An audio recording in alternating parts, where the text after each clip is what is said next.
Everyone, welcome to my channel. My name is Diksha and I am from Delhi. Guys, कैसे हैं आप सब? I hope आप सब ठीक होंगे। मैं भी बिल्कुल ठीक हूँ। जैसा कि आप सभी को पता है कि हमने क्लास 6 एसएसटी का चैप्टर नंबर 1 स्टार्ट करवाया, जिसका नाम है the solar system and the earth. Geography का टॉपिक है गाइज। मैंने इसके 2 वीडियो बना दिए हैं। ये आज हमारा 3rd पार्ट रहेगा। फर्स्ट वीडियो में मैंने आपको सिर्फ एक ब्रीफ सा इंट्रोडक्शन दिया था चैप्टर के बारे में कि एक्चुअली में ये चैप्टर में हमें करना क्या क्या है। एंड सेकेंड वीडियो में मैंने चैप्टर स्टार्ट करवाया था, जिसमें मैंने आपको कल बताया था कि यूनिवर्स क्या होता है एंड बिग बैंग थ्योरी क्या होती है, हमारे यूनिवर्स का कैसे ओरिजिन हुआ। तो गाइज, आई होप आपको कल की वीडियो क्लियर होगी। तो आज हम अपनी 3rd वीडियो स्टार्ट करते हैं, जिसमें मैंने आपको करवाना है स्टार्स क्या होते हैं, सोलर सिस्टम्स क्या होते हैं। ओके, तो आप लोग बने रहिए मेरे साथ। एंड जिस बच्चे ने भी वो वीडियो नहीं देखी है कल और परसों वाली, मतलब उसका 2 पार्ट नहीं देखे हैं, तो प्लीज उनको देख लीजिएगा, एक बार विजिट कर लीजिएगा। मैं उनका लिंक्स मैं आपको डिस्क्रिप्शन में डाल दूंगी गाइस, दोनों वीडियोस के। प्लीज एक बार जाकर विजिट कर लीजिएगा। एक्चुअली मैंने कल बोला था कि मैं लिंक डाल दूंगी डिस्क्रिप्शन में, बट मैं भूल गई थी, तो आज मैं फर्स्ट और सेकंड दोनों वीडियो के लिंक डाल दूंगी। प्लीज आप जाकर एक बार विजिट कर लीजिएगा।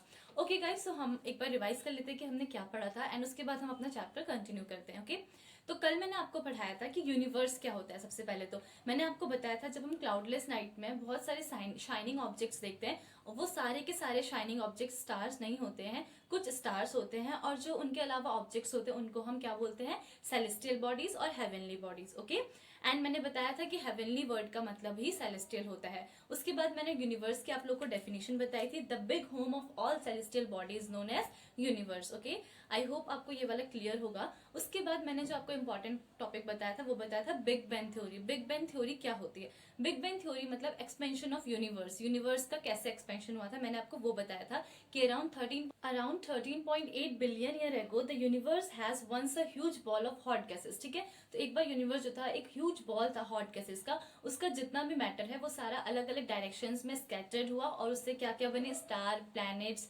एस्ट्रॉइड्स, मीटरॉइड्स एक्सेट्रा, ये सारी चीजें तभी बनी। ओके, तो आई होप गाइस आपको कल का सब कुछ क्लियर होगा। मैंने रिवाइज भी करवा दिया है। अब हम आज का वीडियो कंटिन्यू करते हैं। आज हमें जो टॉपिक करना है सबसे पहले वो है स्टार्स, एंड देन मैं आपको सोलर सिस्टम के बारे में बताऊंगी। तो प्लीज आप लोग मेरे साथ बने रहिएगा।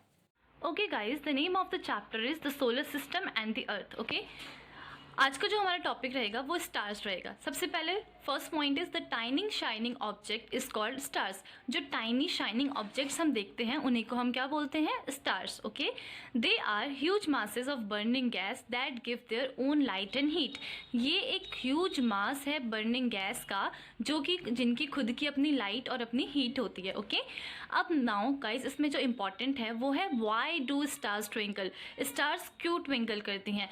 नीचे मैंने लिखा है ड्यू टू एटमॉस्फेरिक रिफ्रैक्शन। किसकी वजह से? एटमॉस्फेरिक रिफ्रैक्शन की वजह से।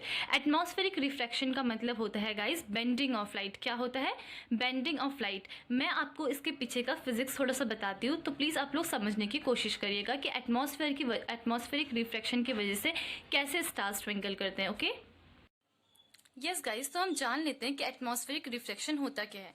जैसे ही लाइट एक मीडियम से दूसरे मीडियम में जाती है तो उसकी स्पीड चेंज हो जाती है। ओके, और थोड़ा सा वो बेंड करती है, तो उसी को हम क्या बोलते हैं, रिफ्रैक्शन ऑफ लाइट। ओके, अब क्या होता है, लेयर्स ऑफ एटमॉस्फेयर। आपको पता होगा 5 to 6 लेयर्स ऑफ एटमॉस्फेयर होती है। इसके बारे में मैं आपको बाद में बताऊंगी क्या होती हैं। तो उनकी डेंसिटी जो होती है वो स्टैटिक नहीं होती है, मतलब कि वो चेंज होती रहती है। तो स्टार्स जब हमारी आंखों में पहुंचते हैं तो वो बेंड करके पहुंचते हैं, और जब वो बेंड होके पहुंचते हैं तो उसी की वजह से जो स्टार्स होते हैं वो हमें ट्विंकल करते हुए दिखाई देते हैं। तो गाइस, आई होप आपको ये क्लियर होगा कि स्टार्स क्यों ट्विंकल करते हैं, किसकी वजह से, एटमॉस्फेरिक रिफ्रैक्शन की वजह से, मतलब बेंडिंग ऑफ लाइट की वजह से वो ट्विंकल करते हैं। ओके, तो आई होप आपको ये क्लियर होगा।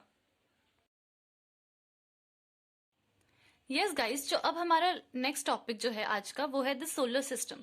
वैसे तो मैंने आपको बताया था कि सोलर सिस्टम क्या होता है, बट हम थोड़ा सा आज डिटेल में पढ़ लेते हैं। ओके, देखिए फर्स्ट पॉइंट है the word solar is derive from the Latin word सोलरिस।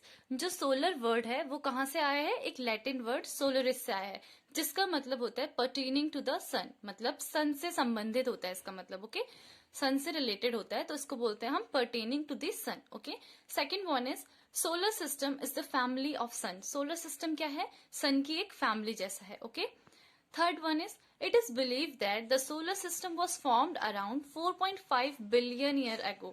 मतलब ये कहा जाता है जो सोलर सिस्टम है वो 4.5 बिलियन ईयर्स एगो बना है, जैसा कि मैंने आपको बताया था जब बिग बैंग थ्योरी की वजह से हुआ था. ओके, तो ये भी आपको पता है. Now the fourth one is the sun, 8 planets, asteroids, meteoroids, moon, comets together form solar system.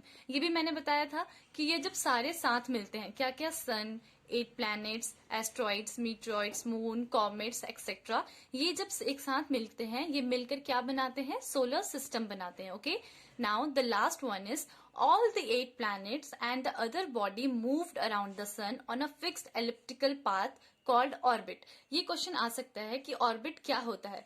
तो जितने भी 8 प्लैनेट्स हैं, मैंने आपको बताया था 8 प्लैनेट जो भी हैं वो और अदर बॉडीज और कुछ अदर बॉडीज जब सन के अराउंड मूव करती है एक फिक्स्ड एलिप्टिकल पाथ में, उसी को हम क्या बोलते हैं, ऑर्बिट बोलते हैं. ओके, तो ये आप डेफिनेशन याद कर लीजिएगा ऑर्बिट की कि ऑर्बिट क्या होता है.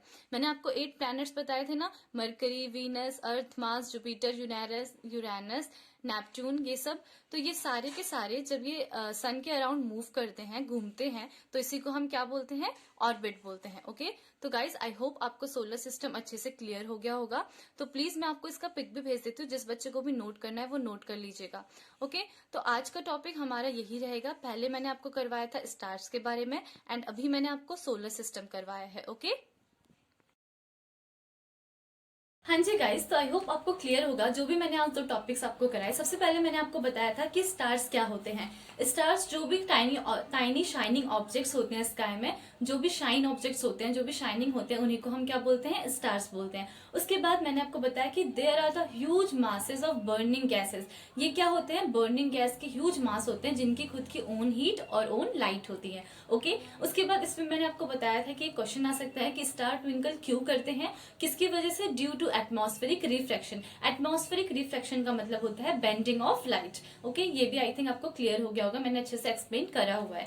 अब आता है सोलर सिस्टम. मैंने आपको बताया था सोलर सिस्टम क्या होता है. सबसे फर्स्ट था इसका point, the word solar is derive from the Latin word. ये एक लैटिन वर्ड सोलरिस से बना है जिसका मतलब होता है pertaining to the sun. Okay, next word मैंने आपको बताया था solar system is the family of sun. Solar system क्या है, सन की एक फैमिली है. ओके, फिर मैंने आपको ये बताया. Now the third one is it is believe that the solar system was formed about 4.5 billion years ago. मतलब ये कहा जाता है कि सोलर सिस्टम कब बना था, 4.5 बिलियन ईयर्स एगो बना था. ओके, उसके बाद मैंने आपको बताया था ऑर्बिट क्या, सॉरी, सबसे पहले सोलर सिस्टम कैसे बनता है. The sun, 8 planets, asteroids, meteoroids, moon, comets, ये सारे एक साथ मिलकर क्या बनाते हैं, सोलर सिस्टम बनाते हैं. ये मैंने आपको पहले वीडियो में भी बताया था. तो आई होप ये आपको अच्छे से क्लियर होगा.